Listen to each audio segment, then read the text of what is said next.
안녕하세요. 오늘도 사연 살롱을 찾아주셔서 감사합니다. 저는 과천에 사는 50대 초반의 여성이에요.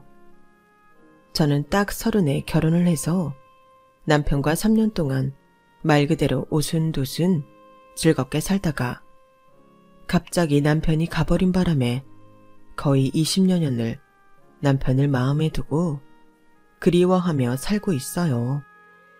그렇다고 제가 항상 슬퍼하거나 눈물바람으로 사는 건 아니에요. 남편과의 사이에서 둔 딸아이와 다른 가족들 덕에 늘 따뜻함을 느끼며 행복하게 살고 있죠.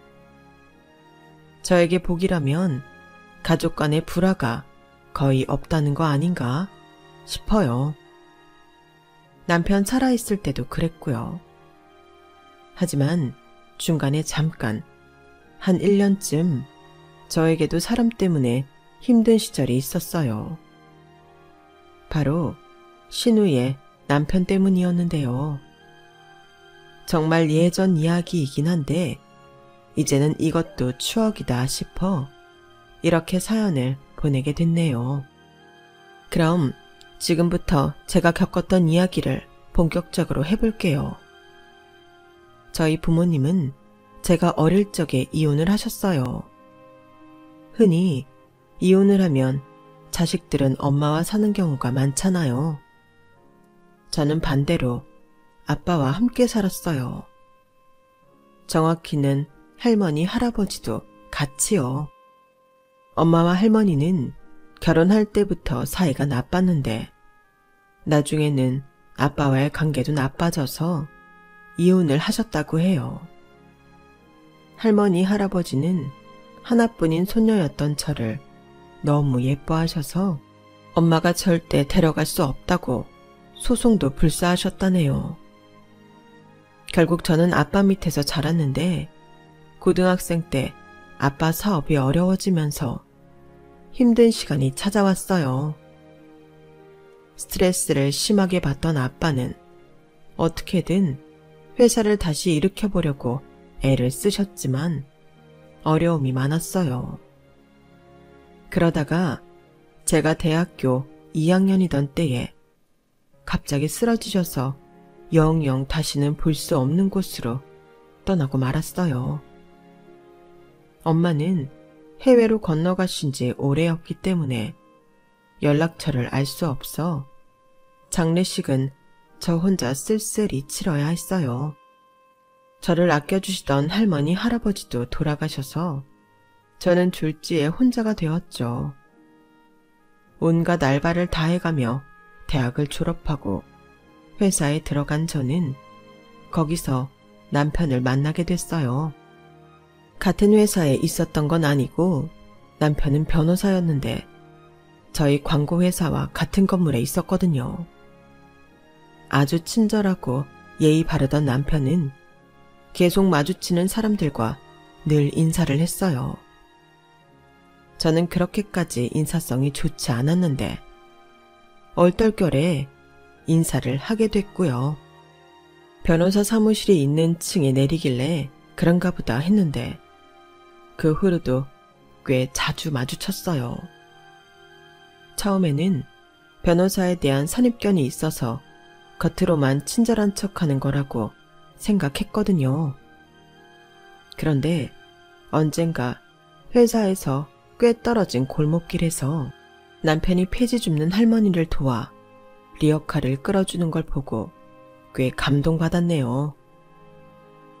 자기 양복이 다 구겨지고 더러워지는 걸 아랑곳하지 않고 할머니를 끝까지 도와줬는데요. 가만 보니까 근방에 있는 어르신이며 가게에서 일하는 사람들한테도 다정하게 인사를 건네고 소소한 사는 이야기를 하는 거 아니겠어요? 저는 제가 너무 드라마나 영화에 나오는 변호사 이미지만 보고 사람을 판단해버렸구나 하고 반성했네요. 그런 사람이었으니 저하고 사귀고 결혼도 했던 것 같아요. 계산적이고 차가운 사람이었다면 변호사이니 더 배경 좋고 돈 많은 여자 찾았을 거라 생각해요.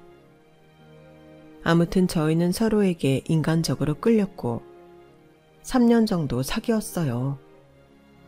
저와 남편은 어느새 결혼이 기정사실화된 커플이었고요.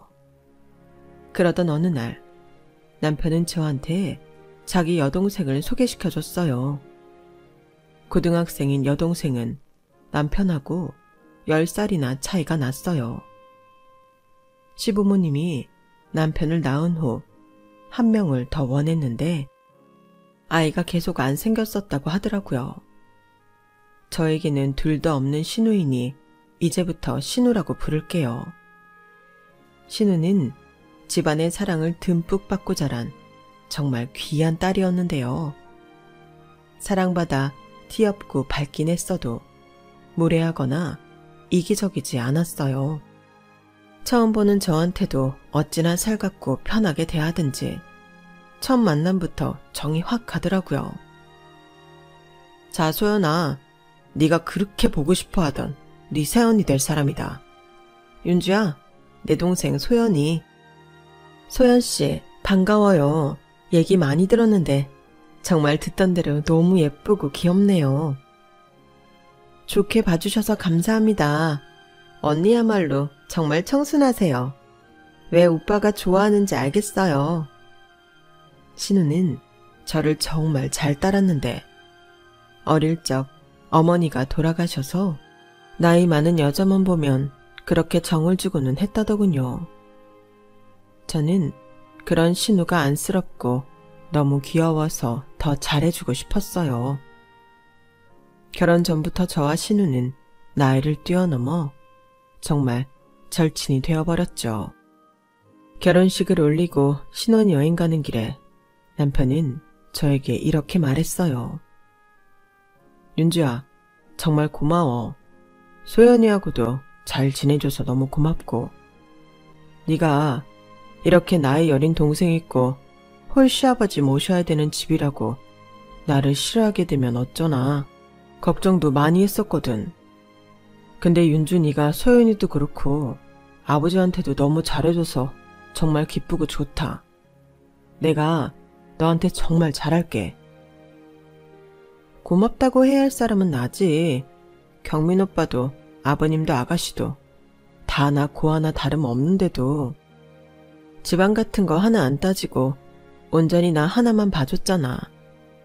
아버님도 너무 따뜻하시고 좋으셔서 돌아가신 아빠한테 못해드린 것까지 다 해드리고 싶어.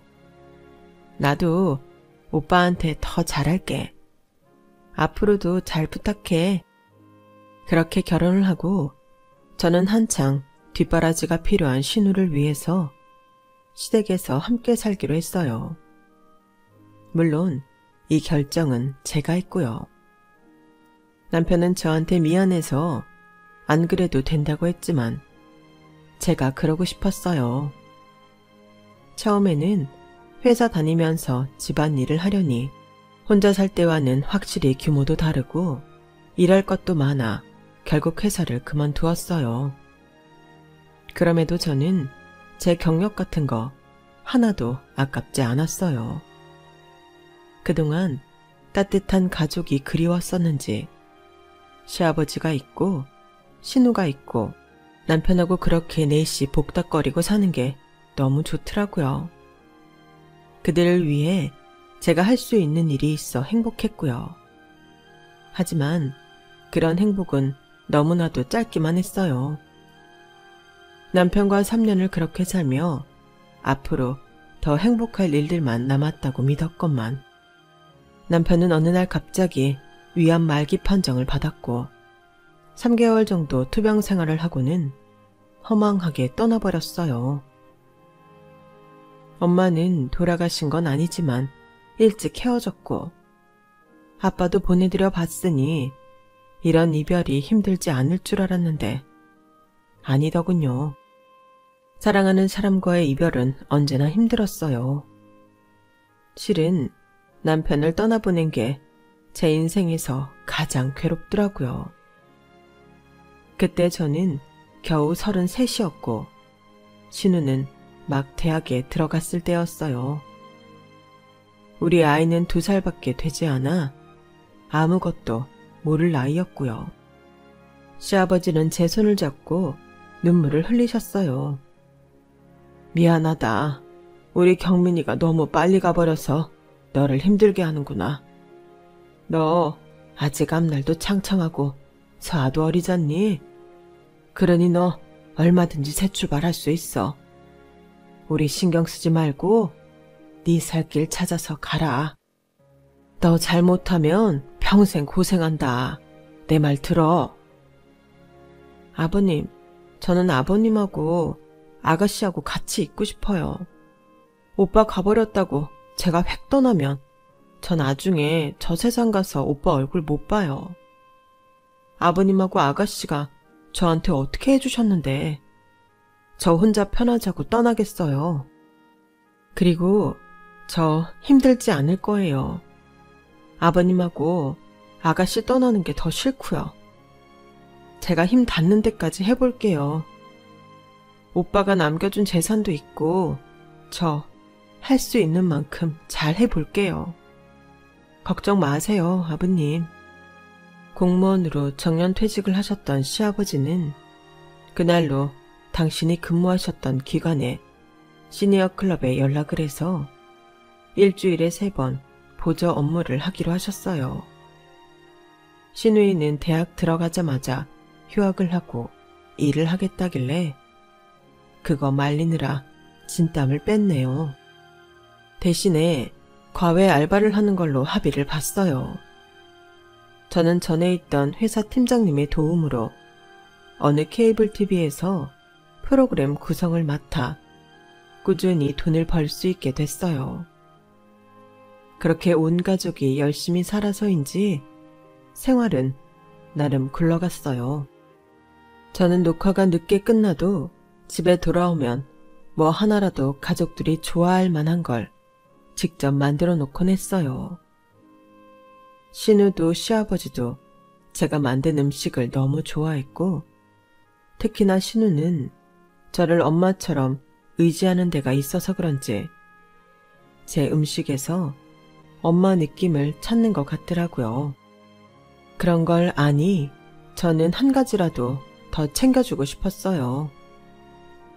신우가 대학교 4학년이 됐을 때는 과외 아르바이트도 하지 말라고 하고 정말 엄마처럼 용돈도 시아버지 몰래 더 주고 가끔 밖에서 만나 맛있는 것도 사주고 옷이나 화장품도 사줬네요.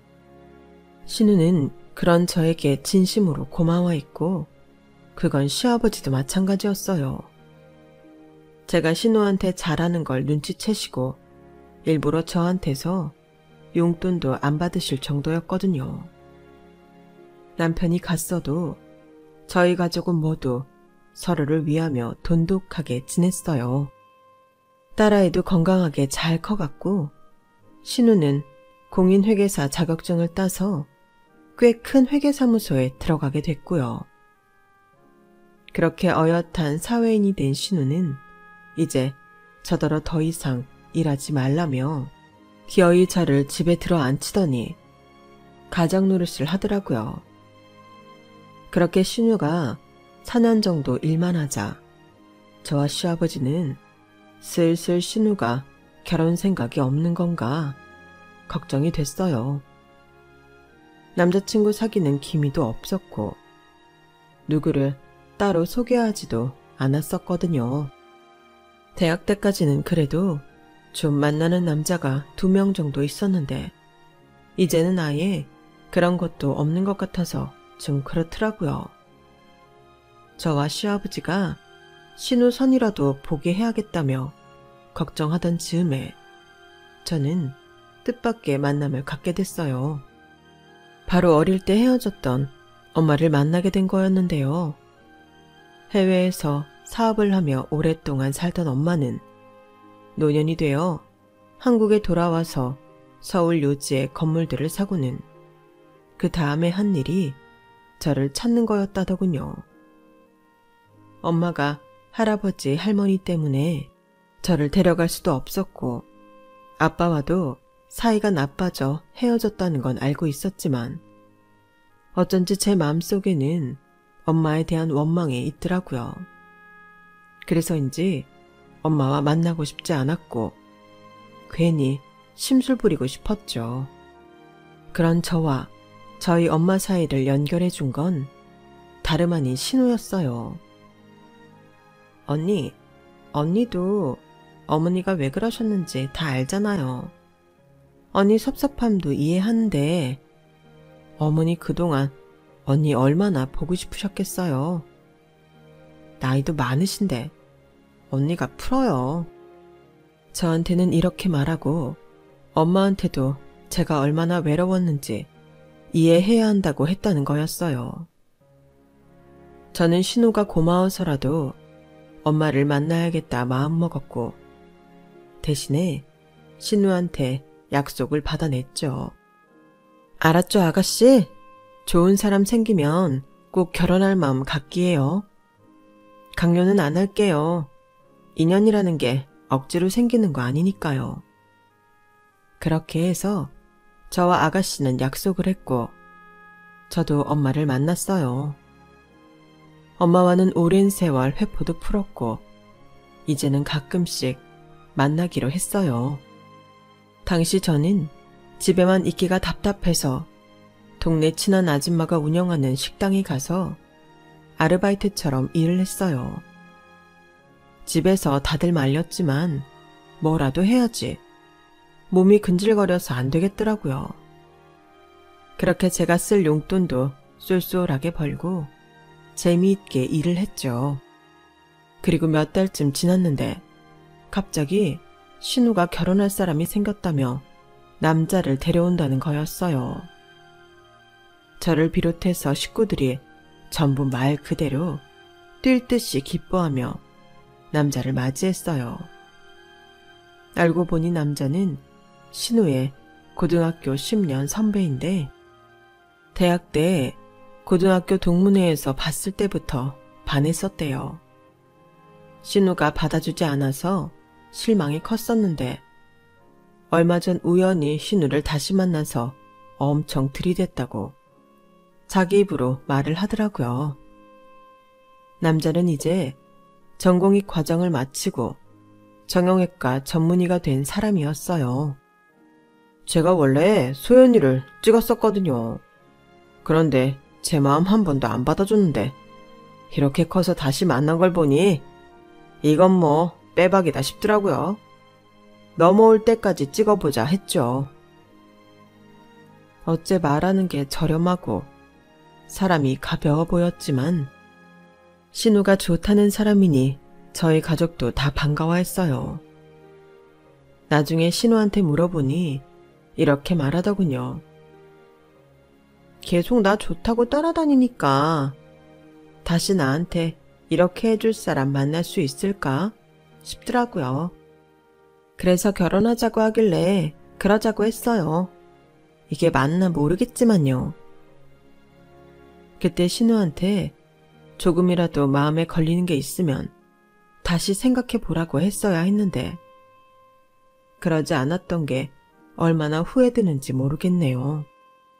아무튼 신우는 그 남자와 결혼을 해서 저희 집 근처에서 신혼살림을 시작했어요. 신우가 그러자고 했다는데 남자는 처음에는 싫어하는 기색을 보이다가 3년만 여기서 살고 이사가는 조건으로 합의를 했다고 하더라고요. 신우는 갑자기 저희와 떨어지는 게 영 마음이 안 좋았던 모양이더라고요. 저는 제가 나갔던 식당이 문을 닫고 대신 뷔페 사업을 한다며 저더러 같이 해보지 않겠냐고 해서 고민하고 있었어요. 그런 제게 시아버지가 해보고 싶으면 마음껏 해보라고 하시더라고요. 네, 보니까 서엄마 하고는 싶은데 혹시 실패할까봐 걱정인 것 같다. 그런 염려 마라. 우리 먹고 살 걱정 있는 거 아니잖냐. 그 정도 실패해도 메꿀 수 있으니 해보고 싶은 거 한번 해봐. 사람이 자기 일 하는데 나이가 어딨냐. 오히려 네 나이면 한참 뭐 해볼 때 아니겠어? 저는 시아버지 응원에 의지해서 출장 뷔페 일을 하게 됐어요. 친정 엄마도 열심히 해보라며 좋게 봐주셨고요. 그러다 보니 바빠져서 신우와 신우 남편을 챙기기 힘들었네요. 신우 남편과도 제대로 얼굴 볼 일이 없었고요. 그렇게 6개월쯤 지나서 어느 사무실 개업식에 출장 뷔페를 가게 됐거든요. 저는 현장에서 지휘하는 역할이라 직원들과 함께 나가서 이것저것 챙겼어요. 그런데 제가 간 그 건물에 신우 남편이 페이닥터로 있는 병원이 있었던 거였어요. 하필 신우 남편은 제가 뷔페에서 나오는 음식물 쓰레기를 분리수거해서 양손에 들고 버리는 장면을 봤는데요. 그때 신우 남편의 눈빛을 잊을 수가 없네요. 저를 경멸하듯 바라보다가 제가 아는 척을 하려고 하자 갑자기 쌩 돌아서 가버렸던 그 모습을요. 그 후 신우 남편은 다른 가족들 없는 데에서 제가 무슨 말만 하면 코웃음을 치거나 무시하는 태도를 보였어요. 하루는 저를 자기 병원 앞까지 부르더라고요. 뷔페 예약 때문에 음식 가격 맞추느라 바쁜 와중에도 저랑 자매나 다름없는 신우의 남편이 부르니 불이 나게 갔죠. 그랬더니 저한테 쪽지 하나를 주면서 건방진 말투로 이러는 거였어요. 거기 적힌 것 좀 만들어서 오늘 밤까지 저희 집에 갖다 주세요. 반찬이네요. 불고기, 물김치, 김치볶음에 초밥도 있네요. 아줌마, 그 정도는 해주셔야죠.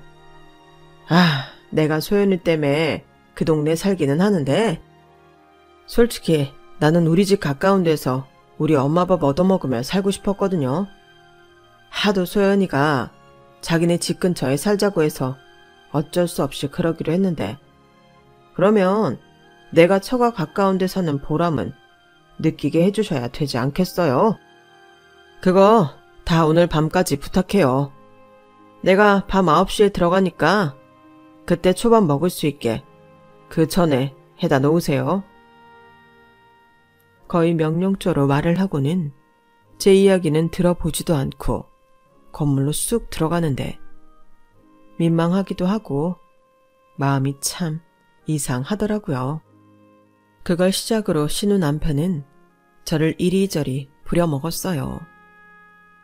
드라이클리닝 할 옷을 저더러 세탁소에 맡기라고 하거나 신우가 출장 갈 때에는 자기도 골프 치러 간다면서 집 청소를 맡길 때도 있었어요.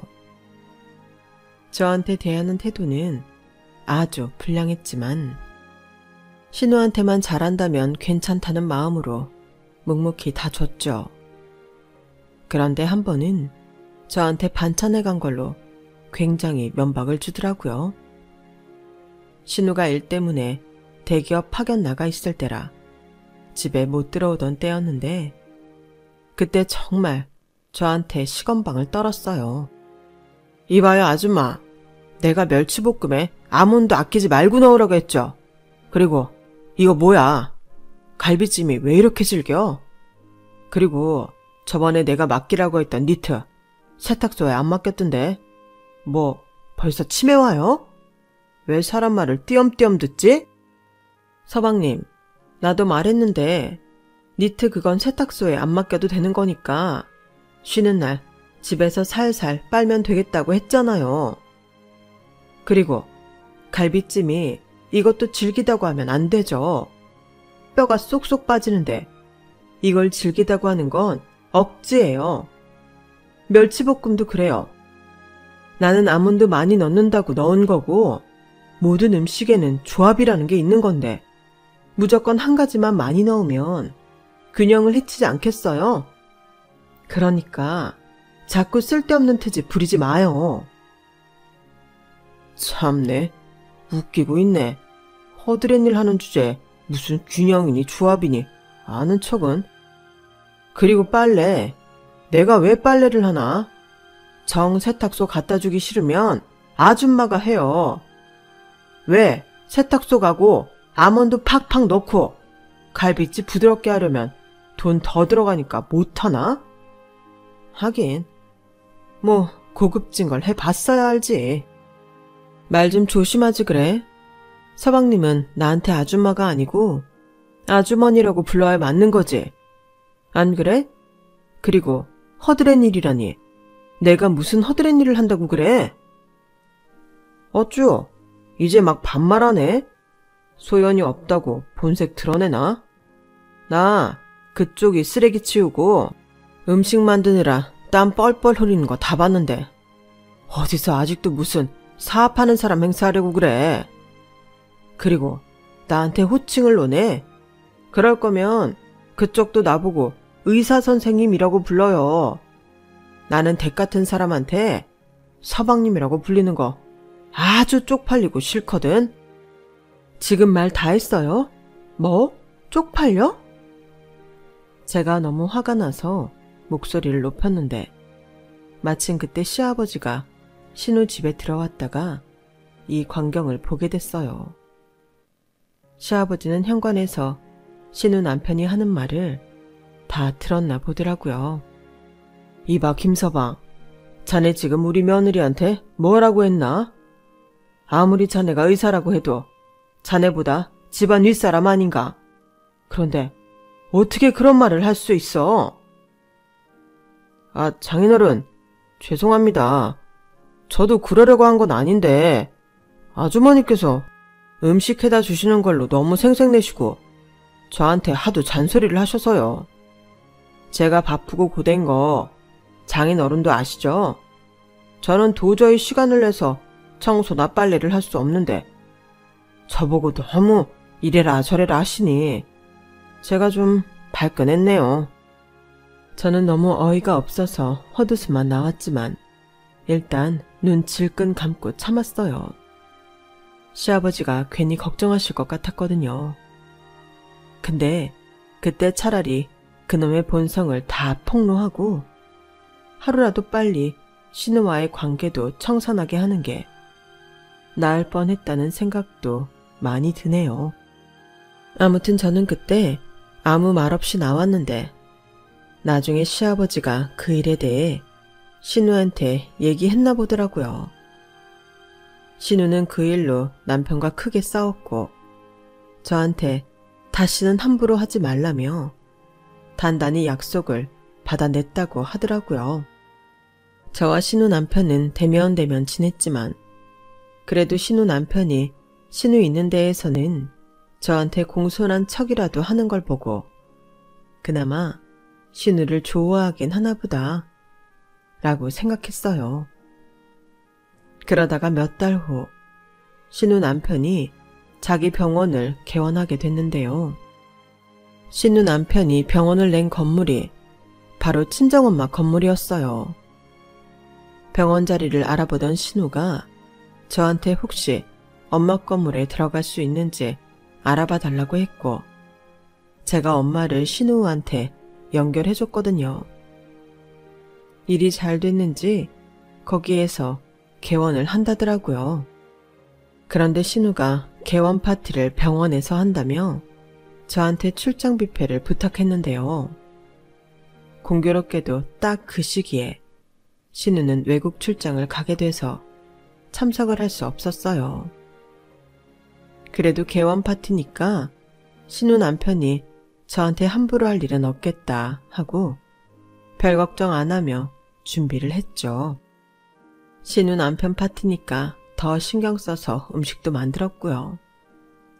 그런데 마침 시아버지가 허리를 삐끗하셔서 자리에서 일어나지를 못하셨어요. 결국 저희 집에서는 저만 개원 파티에 참석하는 모양새가 되고 말았죠. 저는 출장 뷔페를 준비하면서 직원들한테도 신우 남편 병원 파티니까 잘 부탁한다고 했고 직원들도 축하한다며 원래 주문했던 것보다 1.5배는 많은 양을 준비해줬어요.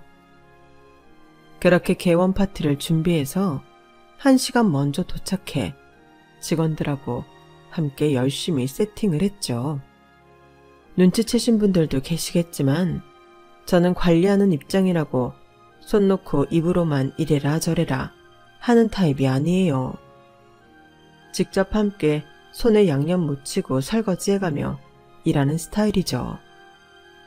제가 준비를 다 해놓을 즈음에 엄마가 60세쯤 되어 보이는 여자분하고 함께 들어오시더라고요. 내가 이 교수님한테 허리수술 받고 나왔는데 마침 네 신우남편 전공의 때 지도교수였다지 뭐니? 어떻게 이런 인연이 다 있니? 그래서 오늘 개원 파티 한다는 말에 잠깐 들르시라고 했더니 이렇게 오셨어. 안녕하세요. 처음 뵙겠습니다. 저의 어머니 잘 부탁드려요. 원 별 말씀을요. 저랑은 자주 안 보시는 게 좋아요. 저랑 자꾸 보고 친해지면 아프다는 뜻이잖아요. 그나저나 따님이 참 곱네요. 어머니 많이 닮았어요. 그렇게 얘기하고 있는데 신우 남편도 오고 신우 남편 손님들이 점차 들어오기 시작했어요. 제가 교수님하고 이야기하고 있는 걸 본 신우 남편은 얼굴이 사색이 되더니 저를 잠깐 보자고 하더군요. 그러더니 사람들 눈치를 보며 다짜고짜 저를 병원 밖으로 밀어내는 거 아니겠어요? 아니 왜 이래요? 이게 뭐 하는 짓이에요? 뭐 하는 짓이라니? 그쪽이야말로 지금 뭐 하자는 거예요? 댁이 뭔데 교수님하고 당당하게 이야기를 합니까? 댁 같은 사람은 저기서 말 섞을 급이 안 돼요. 어떻게 이렇게 자기 분수를 모를 수가 있지? 그리고 누가 알아보기라도 하면 어쩌려고 오늘도 나와요? 대충 차렸으면 눈치 봐서 얼른 빠져야지. 아니, 처가에 이런 식당 아줌마가 있다는 거 내 지인들이 알아봐. 내 꼴이 뭐가 되겠어? 아줌마, 내가 이런 것까지 가르쳐줘야 돼? 낄 때 끼고 빠질 때는 빠져야지. 당장 가지 못해. 아니, 내가 신우 남편 개원 파티 여는 뷔페 업체 관리자인데 그 자리에 있지도 못해요? 무슨 그런 말이 있어요. 관리자 좋아하시네. 거 허세 좀 부리지 맙시다. 그리고 아무리 관리자여도 저기는 거진 다 의사거나 명망 있는 사람들만 오는 자리라고. 하, 어디서 식모 같은 사람이 우리랑 어깨를 나란히 하려고 들어. 그때였어요. 엘리베이터 쪽에서 낯익은 목소리가 들렸어요. 지금 말 다 했어? 나 없을 때 우리 언니한테 계속 이런 식이었어? 네, 출장 갔던 신우였어요. 신우는 그래도 남편 개원 파티에 참석하겠다고 귀국하자마자 바로 남편 병원으로 온 것 같은데 제가 자기 남편한테 심한 소리 듣는 걸 바로 목격한 거였죠. 신우 남편은 신우를 보자마자 얼굴이 하얘지더니 어쩔 줄 모르더군요. 아, 저기 그게 말이야. 소연아, 오해야. 오해. 다 오해야. 언니, 이 사람 언니한테 계속 이런 식이었어요? 그때 아빠가 본 게 다가 아닌 거죠? 저는 비겁한 신우 남편의 모습에 더는 감싸주고 싶지 않아서 그렇다는 표현으로 고개만 끄덕이고 아무 말 하지 않았어요. 그러자 신우 남편은 안절부절 못하더군요. 아니 아줌마, 그게 뭐예요? 이런다고 뭐 좋을 게 있다고? 내 편 좀 들어주면 어디 덧나요? 신우 남편 말이 끝나자마자 신우는 철썩하고 자기 남편 따귀를 때려버렸어요. 신우 남편은 너무 놀라서 자기 뺨을 잡고 입만 벌리고 있더군요. 내가 진짜 오빠가 주식 투자 잘못해서 돈 다 날리고 선배들한테 미움 사서 페이닥터 잘려도 어떻게 좀 봐주려고 했어. 그래서 내가 언니 어머니한테 부탁해서 여기 병원 자리도 정말 다른 데보다 20%는 싸게 월세 깎아주신 거란 말이야. 근데 우리 식구 안 보는 데에서 언니한테 이렇게 못되게 굴었단 말이지? 당장 이 병원 뺀다고 할 거니까 그렇게 알아. 저기 소연아, 아니야. 잘못했어. 내가 정말 다시는 안 그럴게. 지금은 나도 너무 당황해서 말이 헛나온 거야. 아줌마, 아니 아주머니, 제가 잘못했어요. 소연이 좀 말려주세요. 네? 아, 나 미치겠네 이거. 밖이 소란하니 안에 있던 사람들이 하나 둘 나왔는데 그중에는 엄마와 교수님도 있었어요. 엄마는 저희를 보고 놀라서 다가오셨어요. 윤주야, 왜 그래? 무슨 일이야? 아, 엄마, 그냥 좀 그럴 일이 있네. 저와 엄마가 직접 이야기하는 걸 목격한 신우 남편은 정말 그 자리에서 기절이라도 할 것처럼 안색이 창백해지더군요. 신우가 엄마한테 정중하게 사과를 하며 말했어요. 정말 죄송해요, 어머니. 저 이 병원짜리 다시 빼야 될 것 같아요. 너무 폐를 끼치게 돼서 어떡하죠? 제가 손해보시는 거 전부 보상하겠습니다. 근데 저 사람하고는 더는 안 될 것 같네요. 그렇게 해서 신우 남편이 저질렀던 일과 저한테 했던 행동들이 그 자리에 있는 사람들한테 전부 알려지게 되었고 엄마와 교수님도 한심하다는 듯 신우 남편을 보다가 혀를 찼어요. 교수님은 신우 남편한테 한마디 하더라고요. 내가 여기 사장님 봐서 자네 개원식에 참석한 건데 사장님 따님한테 그렇게 함부로 굴어? 그것도 처가 윗사람 아니야. 자네 이런저런 소문 들려도 나 걸러서 드리라고 애썼어. 그런데 이제 보니 자네 정말 못쓰겠군. 자네가 사람이 가볍기는 해도 나쁜 사람은 아닐 거라고 믿었건만. 이게 뭔가? 자네 다시는 나 어디에도 부르지 말게. 나는 자네를 내 제자라고 하고 싶지 않아. 교수님, 제발 제 말 좀 들어주세요.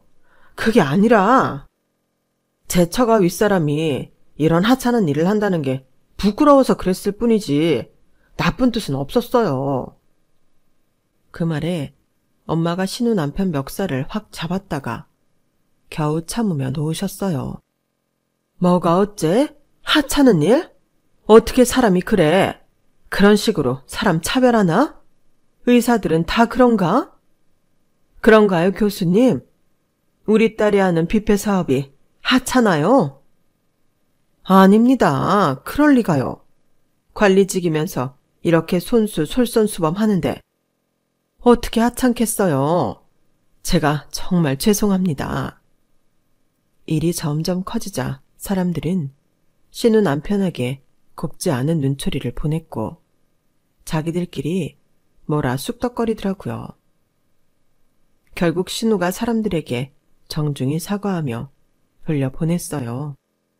신우 남편은 신우의 눈치를 보며 계속 오해라고 자기 말 좀 들어보라고 했지만 신우는 아무 말 없이 제 손을 잡고는 엄마한테 정말 큰 신뢰를 범했다고 다시 한번 사과드리고 집으로 돌아왔어요. 그리고 다음 날 신우는 이삿짐 센터를 불러 자기 짐을 전부 빼서 저희 집에 들여놓았어요. 밤이 돼서 집에 온 신우는 제 앞에 무릎을 꿇고 앉더라고요. 언니, 정말 미안해요. 언니가 그 사람한테 그렇게 수문을 당하는 줄도 모르고 제 불찰이에요. 아니에요. 이게 어떻게 아가씨 잘못이에요. 그렇지 않아요. 그러니까 일어나요. 저 그 사람하고 그만 살려고요. 돈 가지고 사고치고 같이 일하는 의사들한테 일 잘못했다고 항의 들어와도 저 다 받아주고 살려고 했어요. 솔직히 생각보다 성격도 안 맞아서 힘들었지만 한번 선택한 사람이니 끝까지 잘해보고 싶었는데 더는 안 될 것 같아요. 저렇게 기본도 안 된 사람이라는 거 진작 알아봤어야 했어요. 그래도 아가씨, 헤어지면 이혼이라는 건데 괜찮아요? 너무 힘들지 않겠어요? 같이 사는 내내 내적 갈등이 심했어요. 저 사람 생각보다 너무 가볍고 게다가 저를 마치 잡아놓은 물고기 취급하고 예전하고는 달라서 그것도 힘들었어요. 이렇게 이혼 결심하고 나니 한결 마음이 편하네요. 이제야 제대로 된 길에 들어선 것 같아요. 한 번뿐인 인생인데 잘못된 거 있으면 바로 고쳐서 다시 원상복귀 시켜야죠. 계속 틀린 곳으로 가다 보면 나중에는 더 힘들어질 거예요. 신우는 이혼하기로 마음을 굳혔더라고요. 그리고 병원에 입원해 있는 시아버지와도 한참을 이야기했고, 그렇게 저희 집에서는 신우가 이혼하는 걸로 이야기가 됐어요. 시아버지도 신우의 결정을 이해한다면서 너무 힘들어하지 말라고 위로하셨고요. 신우가 이혼 통보를 한 후에 신우 남편은 저를 회사까지 찾아와서 제 앞에 무릎을 꿇고 빌더라고요. 아주머니, 제가 정말 큰 잘못을 저질렀습니다. 용서해 주세요. 저는 다만 자리를 가려주십사 한 건데 뭔가 전달이 잘못된 것 같아요. 아무튼 그런 것도 다 제가 잘못했다고 할게요. 그러니 제발 소연이한테 헤어지지만 말아달라고 해주세요. 네? 부탁드려요. 가만 보니까 나한테 사과 같지 않은 사과하는 것도 우리 아가씨랑 헤어지면 개털될까봐 그러는 거네. 내 말 맞지? 제가 차갑게 반말로 팩폭을 하자 신우 남편은 놀라서 저를 보더군요. 여태까지 저한테서 한 번도 본 적 없는 모습을 봐서인지 놀라서 입만 번긋번긋 했어요. 너 진작에 글러먹은 놈인 거 눈치챘는데 그래도 네가 아가씨 좋아서 쫓아다녔다니까. 그럼 아가씨한테 잘해주기는 하겠구나 하고 참은 거였어. 근데 너 그것도 아니었다며. 사고는 사고대로 치고 아가씨 힘들게 하고 내가 미쳤다고 너 같은 거랑 화해하라고 그런 중재를 하겠니. 정신 차려. 그리고 어디 남의 귀한 아가씨 인생 망치려 들어. 인생 망하려면 너 혼자 망해. 저는 무섭게 말하고는 신우 남편을 사무실에서 쫓아냈어요. 안 나가려고 버티며 잘못했다고 비는 신우 남편을 경비원들이 억지로 끌고 나가야만 했죠. 결국 신우는 자기 이름으로 얻었던 병원 자리를 도로 뺐고 신우 남편은 여기저기 빚만 남고 일자리도 찾지 못해 말 그대로 정말 낙동강 오리알 신세가 되고 말았어요. 신우 남편은 교수님한테까지 찍혀서 어디에서도 도움을 받지 못하게 됐다고 하더라고요.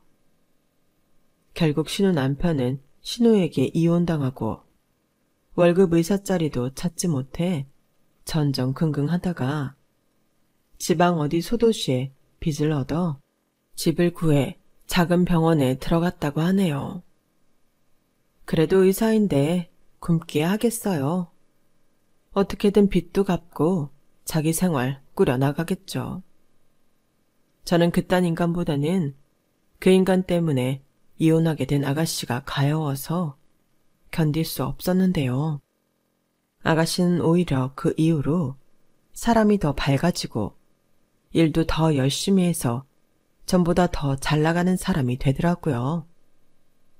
그리고 몇 년 지나서 정말 진국인 동갑내기를 만나 다시 결혼도 하게 됐고 지금은 아들 딸 낳고 알콩달콩 잘 살고 있네요. 저는 시아버지를 몇 년 전에 잘 보내드리고 딸아이와 함께 엄마와 왕래하며 잘 지내고 있어요. 참, 저희 딸도 대학생이 돼서 자기 진로를 위해 열심히 살고 있네요. 지나고 나니 나쁜 시기는 좋은 마음으로 이겨내야 한다는 생각이 드네요. 그렇게 해야 제 자신에게도 좋은 것 같고요. 그럼 지금까지 제 이야기 들어주셔서 모두 감사드려요. 항상 행복하시고 건강하세요. 여러분, 사연 댓글에 응원과 현명한 조언 부탁드려요. 좋아요와 구독은 저에게 큰 힘이 됩니다. 오늘도 좋은 일 가득하세요.